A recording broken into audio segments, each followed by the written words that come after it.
আরে বন্ধুরা, তোমরা সবাই কেমন আছো? আমরা কিন্তু ভালো আছি। চিকেনটা দেখে ভাবছো তো কী রান্না হবে? আজকে বানাবো হচ্ছিলো চিকেন কাঠি কাবাব।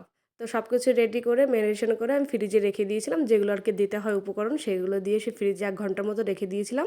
তারপর বের করে নিয়ে দেখো এগুলো কাঠিগুলো নিয়ে নিয়েছি, সবগুলো উপকরণগুলো এক জায়গায় নিয়ে নিয়েছি।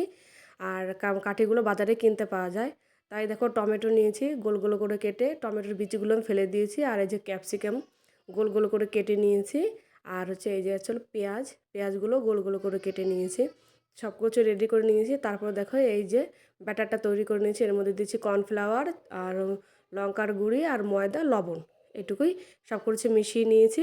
তো এখন তোমাদের দেখাবো কীভাবে আর কি তৈরি করতে হয়। চলো দেখাচ্ছি পরের স্টেপে। দেখো এগুলো সব মাখিয়ে নিয়েছি। তারপরে এক একটা করে যে কাঠের মধ্যে পুরি দিচ্ছি, দেখতেই পাচ্ছ কেমন হচ্ছে অবশ্যই কিন্তু জানিও। তারপরে দেখো রেডি হয়ে গিয়েছে। আর ব্যাটারে এখন এগুলো লাগাবো। তারপর হচ্ছে তেলটা গরম হয়ে গেছে, দেখো ভাজাও শুরু করে দিয়েছি। কেমন হচ্ছে অবশ্যই জানো, আমি কিন্তু প্রথম বানাচ্ছি। এই দেখো ভেজে এরকম দেখতে হয়েছে। কেমন খেতে বাবা?